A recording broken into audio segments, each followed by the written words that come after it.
तो unlimited companies की तो आपको पेड अप शेयर कैपिटल वगैरह भी नहीं देखना, तो उसके लिए तो कंपलसरी है कारो लगना। उसके बाद है सेकंड पॉइंट, एप्लीकेबिलिटी ऑफ कारो। कह रहे हैं एवरी कंपनी पे लगेगा चाहे वो फॉरेन कंपनी भी हो। ठीक है, एवरी कंपनी पे चाहे वो फॉरेन कंपनी भी हो। एग्जम्पशन, ये आपको लर्न करनी है, एग्जम्पशन वेरी वेरी इंपॉर्टेंट। कह रहे हैं किस किस कंपनीज के ऊपर कारो नहीं लगेगा, यानी कि अगर बीइंग एन ऑडिटर मैं तैयार होके सूट बूट पहन के उस कंपनी की ऑडिट करने जा रहा हूँ, कौन सी कंपनी, अगर वो बैंकिंग कंपनी है, तो आपको ये 16 मैटर्स उस बैंकिंग कंपनी की ऑडिट में नहीं देखने एज अ कारो। क्यों? क्योंकि एग्जम्प्ट किया गया, बैंकिंग वालों का अपना एक्ट होता है, वो अपने आप देखेंगे। Second, insurance company. Third, section 8 companies कौन सी होती हैं? NPO. Fourth, OPC. Fifth, small company. पहले पांच बड़े इजी हैं, banking, insurance, section 8 company, NPO, ठीक है, ओपीसी और स्मॉल कंपनी।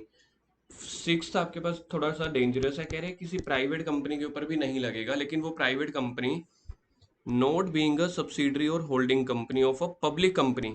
कह रहे हैं हम देखो प्राइवेट कंपनी को माफ कर रहे हैं, लेकिन वो किसी पब्लिक कंपनी की होल्डिंग या सब्सिडरी नहीं होनी चाहिए। यानी कि अगर वो प्राइवेट कंपनी जिसकी मैं ऑडिट करने जा रहा हूँ वो किसी पब्लिक कंपनी की सब्सिडरी या होल्डिंग निकल गई, तो कारो लग जाएगा।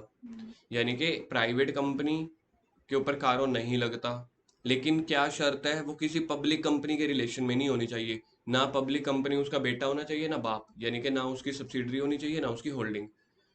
प्लस अभी कंडीशंस खत्म नहीं हुई, कह रहे हैं प्राइवेट कंपनी उसकी जो पेड अप शेयर कैपिटल है और रिजर्व है वो 1 करोड़ से ज्यादा नहीं होने चाहिए, यानी कि मैक्सिमम 1 करोड़ होने चाहिए।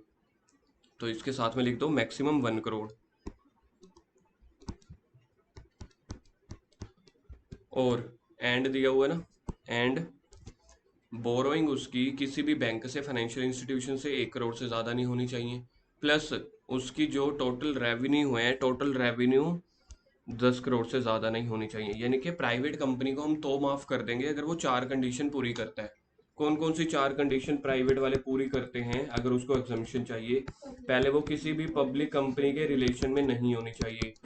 सेकंड आपके पास है उसके reserve and surplus plus paid up share capital जो है वो 1 करोड़ से कम होने चाहिए, या ग्रेटर लेस देन और इक्वल टू 1 करोड़ होने चाहिए। प्लस उसकी जो बोरोइंग्स हैं, लोन वगैरह, वो लेस देन और इक्वल टू 1 करोड़ होने चाहिए। प्लस उसकी जो टोटल टर्नओवर है वो इक्वल टू और लेस देन 10 करोड़ होने चाहिए। तो आपकी लिमिट बन गई 1 1 10।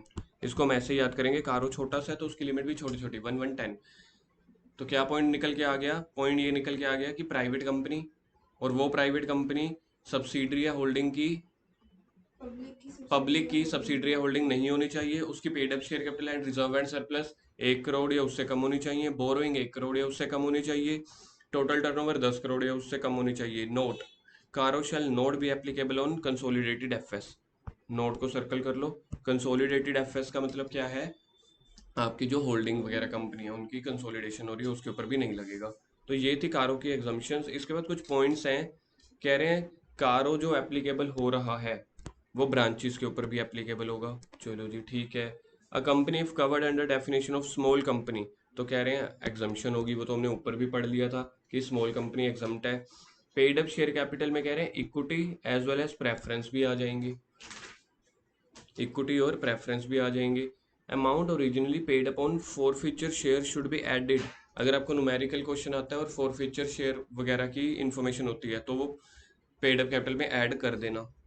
Share application money should not be considered as paid up capital. Share application money को इन्होंने स्पेसिफिकली बता दिया, पेड अप कैपिटल मत मानना। रिजर्व में कह रहे हैं, जो सबसे पहला पॉइंट था ना, रिजर्व और शेयर कैपिटल 1 करोड़ या उससे कम होने चाहिए, तो उसमें चाहे कैपिटल रिजर्व हो चाहे जर्नल रिजर्व हो, यानी कि रेवेन्यू रिजर्व।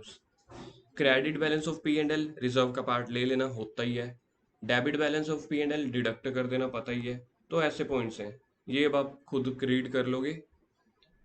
अब आ गए, बन सकता है, बिल्कुल बन सकता है, न्यूमेरिकल क्वेश्चन बन सकता है। अब आ